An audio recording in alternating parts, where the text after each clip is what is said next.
ஓம் முருகா! முருகனுக்கு காவடி எடுக்கும் வழக்கம் எப்படி வந்தது என்று நாம் இந்த பதிவில் தெரிந்து கொள்ளலாம். தெய்வங்கள் பல இருந்தாலும் வேறு எந்த தெய்வத்திற்கும் இல்லாத வகையில் முருகனுக்கு மட்டும் காவடி எடுப்பது சிறப்பு வாய்ந்த ஒன்றாகும்.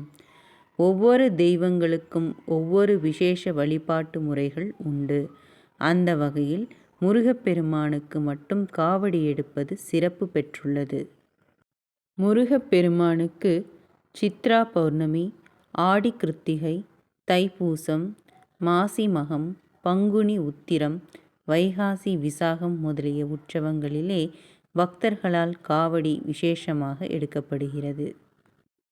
முருகப்பெருமானுக்கு உற்சவங்கள் பல வந்தாலும் தைப்பூசமும் பங்குனி உத்திரமும் முக்கிய இடம் பெறுகின்றன.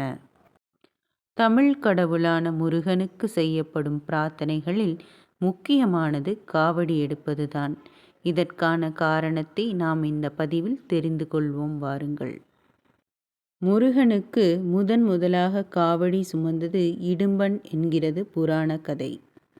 அகத்திய முனிவர் தன் சீடர்களில் ஒருவரான இடும்பனை அழைத்து தனது வழிபாட்டிற்காக கைலாயம் சென்று அங்கு முருகனுக்கான கந்தமலையில் உள்ள சிவசக்தி சொரூபமான சிவகிரி, சக்திகிரி எனும் இரு சிகரங்களையும் கொண்டு வரும்படி கூறினார்.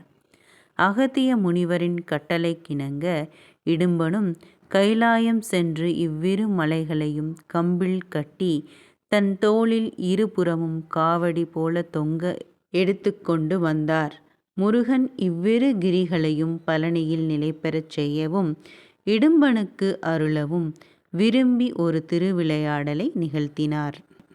அதன்படி பழனி அருகே வந்து கொண்டிருந்த இடும்பன் காவடிகளை வைத்துவிட்டு சற்று ஓய்வெடுத்தார். ஓய்வெடுத்து விட்டு புறப்படும்போது காவடியை தூக்க முடியாமல் திண்டாடினார். ஏன் இப்படி காவடியை தூக்க முடியாமல் போனது என்று சுற்றி பார்க்கும்போது சிவகிரியின் மேல் ஒரு சிறுவன் கோவணாண்டியாய் கையில் தண்டுடன் நிற்பதை கண்டார். இடும்பனும் சிறுவனை மலையிலிருந்து கீழே இறங்கும்படி வேண்டினார்.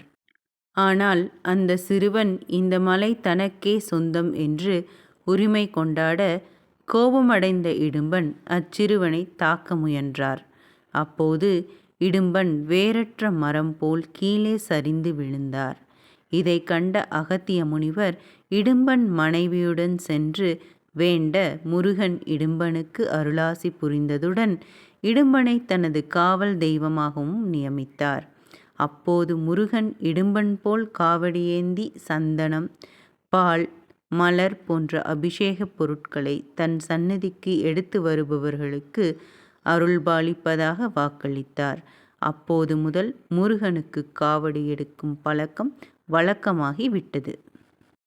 முருகனுக்கு விரதமிருந்து காவடி எடுத்து வழிபட்டால் திருமணத்தடை நீங்கி விரைவில் மாங்கல்ய பலன் கிடைக்கும் என்பது ஐதீகம். முருகனுக்கு காவடி எடுப்பதினால் கிடைக்கும் பலன்கள்: செவ்வாய் தோஷம் நிவர்த்தியாகும், குழந்தை பேறு உண்டாகும், வேலை இல்லாதவர்களுக்கு நல்ல வேலை கிடைக்கும், உயர் பொறுப்பில் உள்ளவர்கள் மேலும் சிறப்படைவர், விவசாயம் மேன்மையடையும், தாழ்வு மனப்பான்மை நீங்கும், உடல் ஆரோக்கியம் மேம்படும், நல்ல வாழ்க்கை துணை அமையும், செல்வ வளம் பெருகும். ஓம் முருகா போற்றி போற்றி.